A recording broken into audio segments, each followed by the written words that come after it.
Welcome to day 3 of the Safety Den presented by SafeCare BC. This is our finale. This is what everybody's been waiting for when our 3 finalists pitch their idea to our safety dragons. You won't want to miss this one.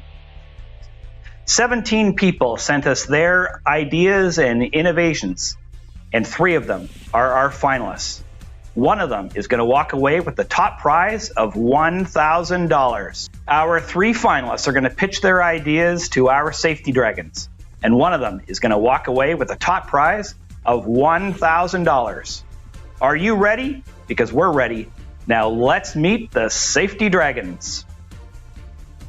All right, safety dragons, it's time to go. We have Jackie Reiners is the Executive Director of Augustine House in Ladner.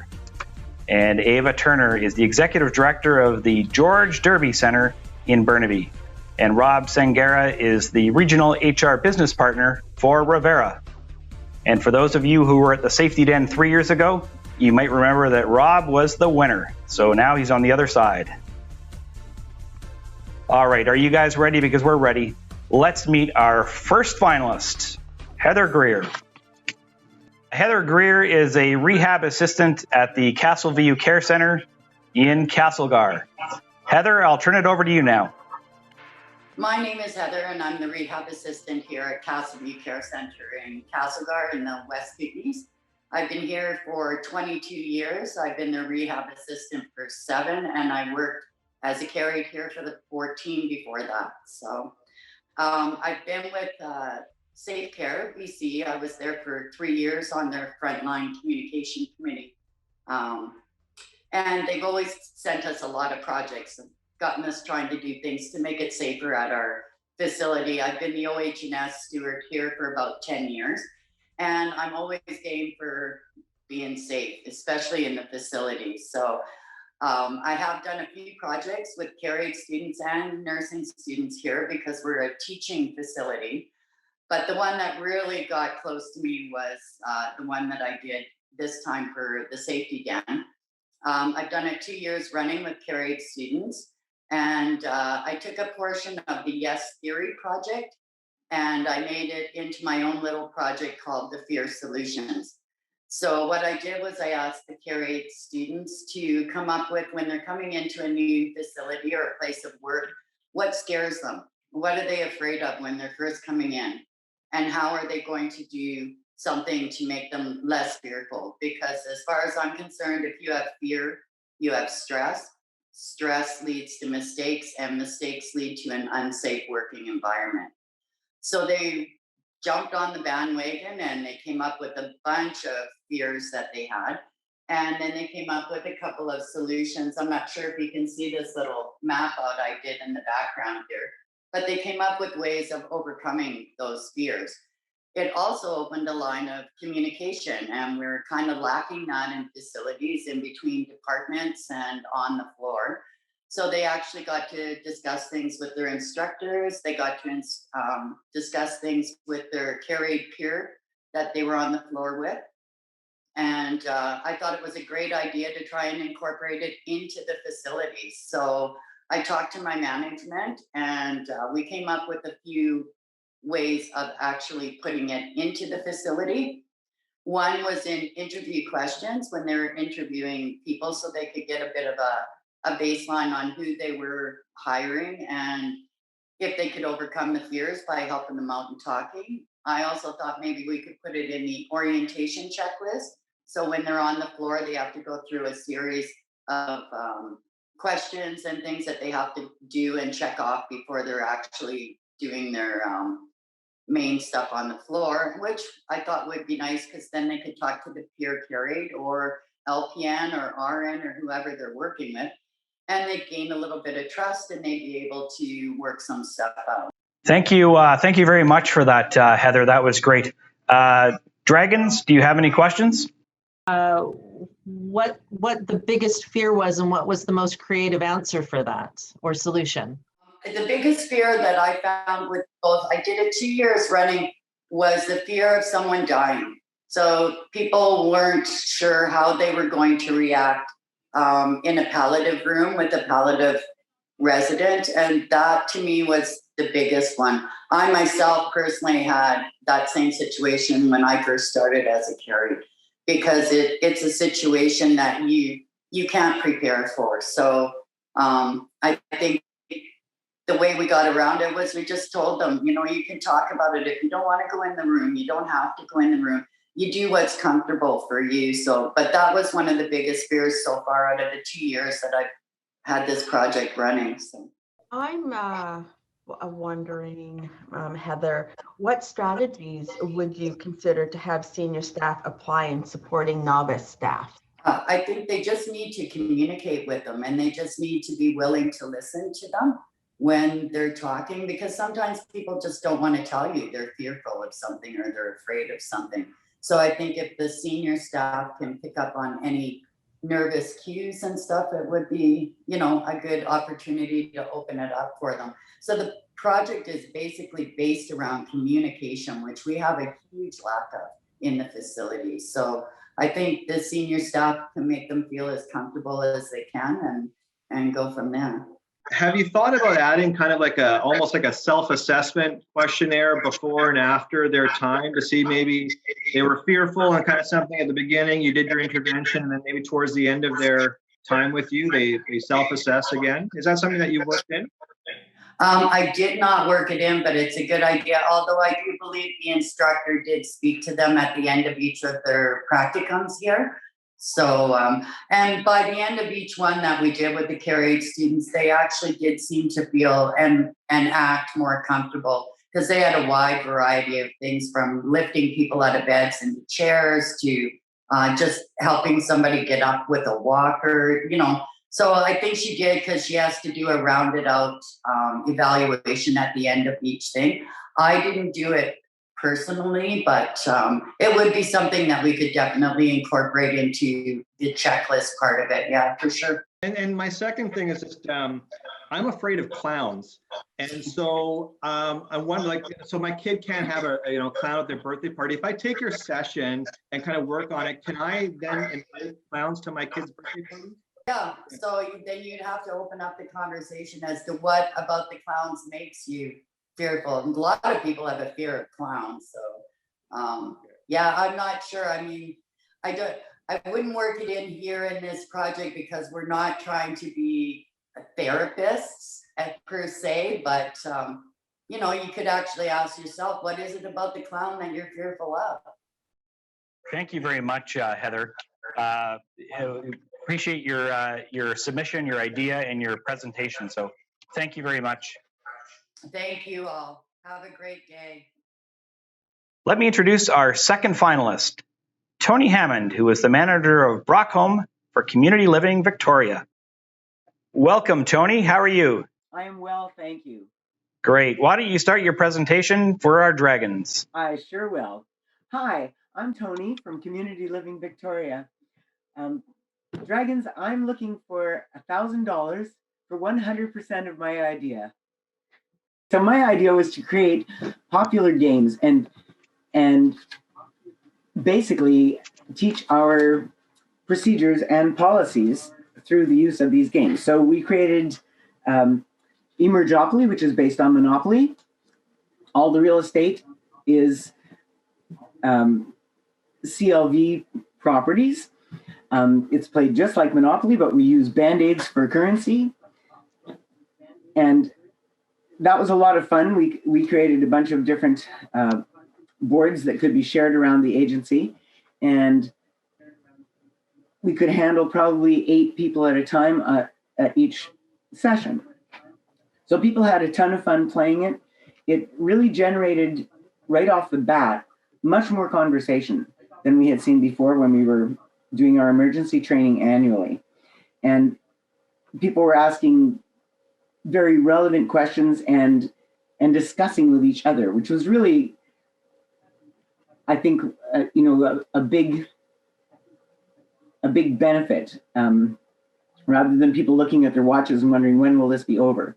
So after we had played Jeopardy, or Monopoly, I should say, for a couple of years, we created Jeopardy. We found an online template, and then we just plugged in the questions and answers that we wanted to play with.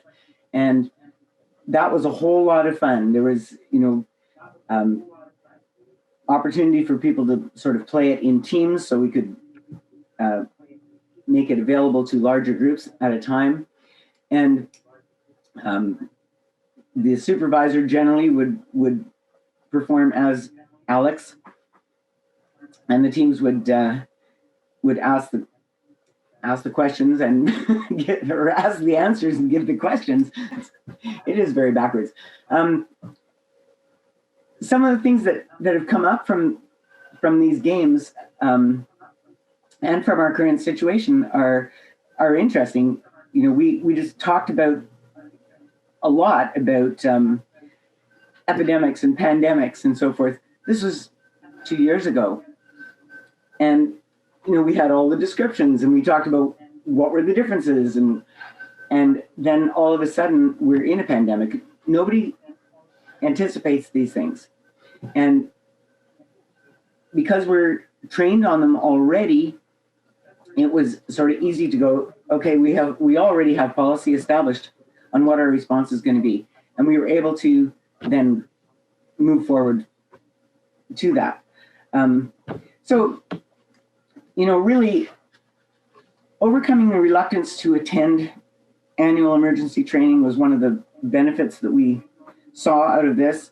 I'm really looking for investors who really believe that you can start with a shoestring and create a Nike. Thank you very much, Tony. That was great. Dragons, do you have any questions for Tony? Tony, I had a question. Just how long does each game typically take? Well, we allow 2 hours for our annual emergency training. So the game takes up as much of that time as you want it to. Generally speaking, we're playing the games within an hour. We're doing a physical run around of each location, so people know where things are in that time as well. And it also allows us a lot of time for discussion and looking things up. Is that paid time? Absolutely. Tony, how are you measuring the enthusiasm around this game with the staff? Okay, that's a really good question. And from a personal perspective, I've been here since 2007. So annually we've done this training. I've really seen a huge uptick actually in the type of questions that are asked, the willingness for people to want open discussion, not just to escape the room at the end of 2 hours. And the other benefit is you'll see on my video that we require our staff to do a ton of drills and so forth during the year. A lot of those are require them to create a scenario and respond to it.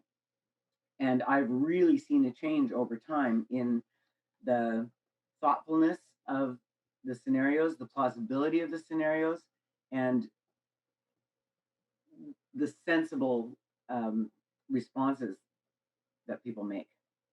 Tony, when playing games in groups, in teams, my experience has often been that there's one or two real keeners that want to answer every question, and then there's one or two shy people who really don't want to say anything at all. Yes. How do you engage those quieter people who might be more hesitant to speak up? How do you ensure that everyone has this knowledge, not one or two people who like to talk?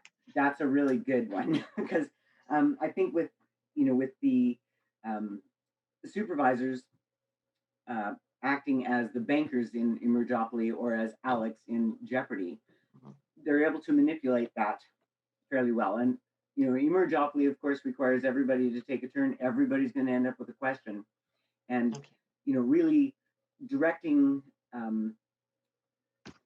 questions or inviting people in to offer their opinions when we're discussing things is the job of a supervisor manager. And it's actually been pretty successful. So you're asking for $1,000. What is that for? Well, I would like to give that over to our Josh committee. Mm-hmm. We're always working hard to look for new training opportunities for staff. I think they'll find a use for it. Pretty sure. They could even maybe come up with like an Amazing Race type of third game for your suite where they have to go around the facility and find some answers to some questions. That Absolutely. might be yeah, we an evolution. Yeah, somebody suggested Sorry, which I thought was a great idea.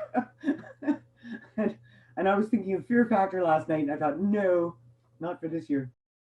Any other questions for Tony today? Can we get a copy? Yeah, absolutely. Like I say, the investor I'm looking for is wanting to take this and find distribution for it. That's great, Tony. We hope that we can see the Mergeopoly in other organizations. Tony, thank you for presenting today. We really appreciate it, and thank you very much. Thanks for your time. Bye, Dragons. All right, and are you ready for our third and finalist presenter today? Let's introduce Angie McKenzie, who is the Building Services Manager from the Hamlets at Westside in Kamloops. Angie, welcome. Hi, how are you? Very good. How are you doing? Thank you for coming and presenting today. Oh, thank you for having me. Thank you for selecting us. We were pretty excited when we got that email, so thank you. Excellent. Go ahead and give your presentation for the Dragons, and then they'll ask you some questions at the end. The program is called Think Safety and Win Scratch Card Program, and we wanted to come up with something that was like an instant recognition for our team members. So we came up with this concept of 2 different ways for them to encourage each other, peer-to-peer mentoring, as well as for them to really think about safety practices. So there's 2 different ways to win. There's a scratch card that we've designed that has 3 different spots on it. And on the back is where they put their name and the date that they were issued.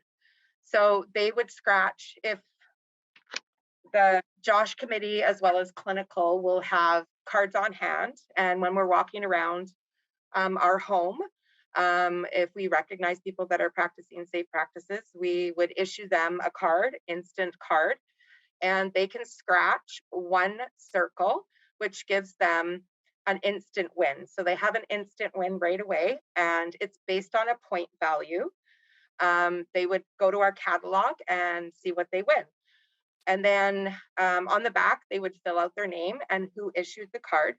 And we would keep a card X of these cards. And once they hit a certain amount of cards, they can collect 5 cards or 10 cards, up to 50, whatever they need to do. They can cash in based on the catalog that we've created. So we have some prizes that are up to $500. We also have a minimum of $5, which is the instant win. The more they collect, the better prizes they get. And then I'm just going to pass it. We're going to be doing it based on like over a 12-month period for the first cards that received, and then we would start again the following year. So that's the program in itself. I'm just going to pass Bob to do a little presentation on the reasons how this would impact our home, and he's our general manager. Hi, everyone. Thank you, Angie. Yeah, recognizing team members that we care about their safety will improve morale, increase productivity, lower costs, and most importantly, lead to fewer injuries. When a safe team member is rewarded, they feel recognized for working safely. This will also foster, as Angie mentioned, peer-to-peer mentoring. Successful safety reward programs are an investment in our team as it contributes to building a culture of safety, in addition to improving team engagement by encouraging the appropriate behavior in the workplace. Reducing work-safe injuries obviously will result in improved morale that contributes to reduced stress that in turn improves customer care. Workplace injuries not only affect the injured worker and their colleagues, but it also greatly affects the residents that we care for.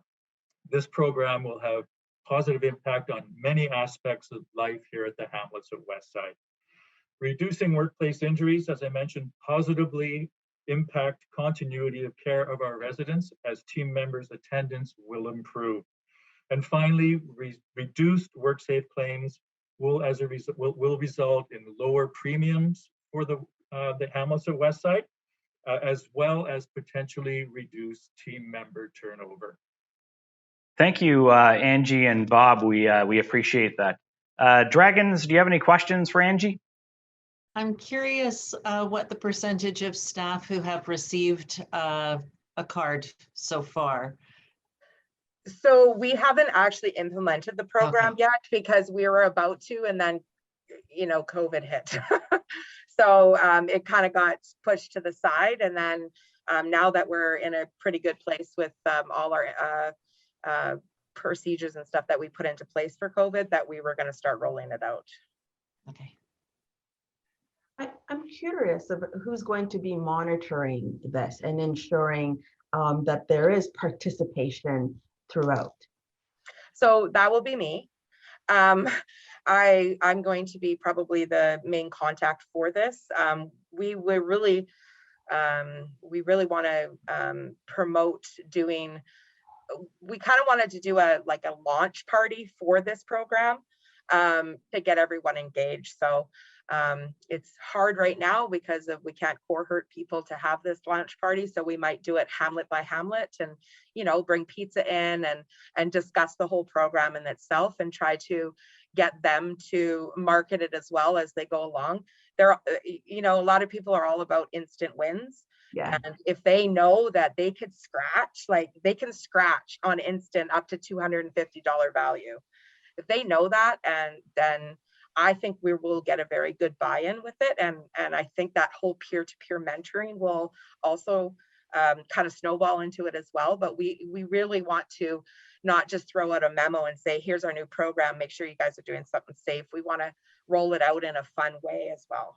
And it will also be on a standing agenda item at the JOSH committee meeting every month. I like these recognition programs because I think it does go a lot for positive reinforcement for behaviors that we like to see. One of the challenges that we often see, though, is that typically these programs are only offered on day shift to the weekday folks. What would be kind of your way of supporting evening, night, or weekend staff? So very good question. So we kind of want to come up with a committee, like part of our JOSH committee, there is a member on there that does work evenings, but we kind of want to come up with a couple leads for this that we know practice safe practices already, and maybe we would approach them and see if there would be, you know, 4 to 6 people on evening shift that, whether it's a nurse, whether it's a care aide, a housekeeper, it really doesn't matter, that they would want to be participating in rolling out this program. And same with night shift. We've got a great team on night shift, and there's at least 2 or 3 people that would love to be the mentor for rolling out this program. That's great. Thanks very much, Angie and Bob. We appreciate your idea and for presenting today. So thank you very much. Thank you for your time. Thank you. Dragons, those were some fantastic ideas there. I think you have a bit of work to do while you deliberate. So we'll let you do that for now, to deliberate and to choose our winner. And then we will be back when we have a winner. Welcome back, finalists. Our Dragons have deliberated. They had some great discussion. I will just turn it over to them to say a few words. I just want to thank all of you and everyone else who entered who didn't get chosen to be at the Den.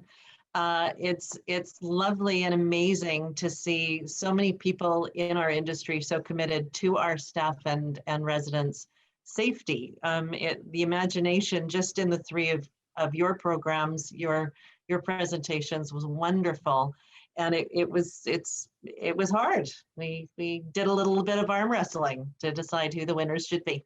So thank you very much. Thank you, all of you. We so appreciate the knowledge and the skills and the expertise of what we heard. It invigorated me to, I want to do this. I want to learn more and be a part of it. And for the three of you to come out and present and show your passion, we appreciate it so, so much. And as Jackie said, there was some arm wrestling happening here for us to make a final decision. But thank you. You all did fantastic. Yeah, no, again, thank you all to all three of you or all four of you, Bob, as well, for presenting today. You really gave us a lot to think about when we were looking at the competition here. And again, also thanks to everybody who applied and put in their thoughts. I think the province and all of SafeCare's members will have some really great ideas to take and apply as inspiration in their homes. So really fantastic work for all three of you today.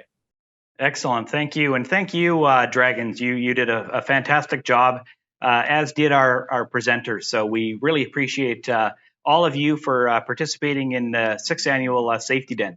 Now it's time to announce our winner. First of all, I'm going to announce our 3rd place winner, who will walk away with a $500 prize. And in 3rd place, it is the Hamlets at West Side. Well done, well done. Congratulations, congratulations. And our 1st place winner is Castleview Care Center in Castlegar is our winner of the Safety Den. Congratulations, congratulations. And Tony, Community Living Victoria, is our 2nd place winner, and your organization will be getting a $750 prize. So thank you very much. And Heather, Castleview Care Center, will win the $1,000 top prize for your organization. So thank you all, and thank you to the 17 people who submitted to this year's Safety Den. It's been a fantastic year. We thank you, and we will see you next year at the Safety Den. So thank you very much.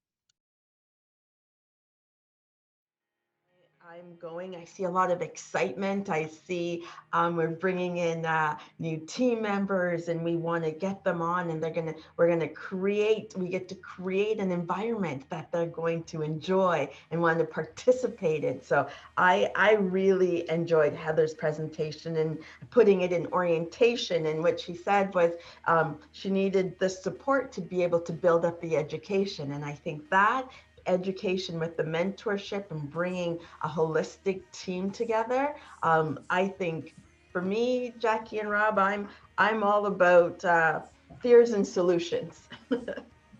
I also think that one would do a really good job in culture change. Yeah. In a building, or there's a huge potential for it. I mean, while she was talking about it, I'm like, well, what about the current staff? I bet they have fears, right? Yeah. And they do. I mean, death is a big one. Most people are like, oh, I don't want to walk into a room if someone has died or find them, right? That's always traumatic for everyone. And it opens up a way to be able to have those discussions easily with the group and people, oh, remember we talked about that? These were some of the solutions. Yeah. And I think a great way to start this, Jackie, is to bring in your senior staff. Yeah, that's exactly. Where you bring it in and get them going. Because once you've got the buy-in, perfect. Totally agree. Yeah, no, exactly. Yeah. I like the idea with Heather's is that out of the 3, it's the most easily transferable to other employers. Like we could just take it as is and just plant it, right? And just the other one's a little bit more work and kind of stuff is involved, but this is like the most transferable.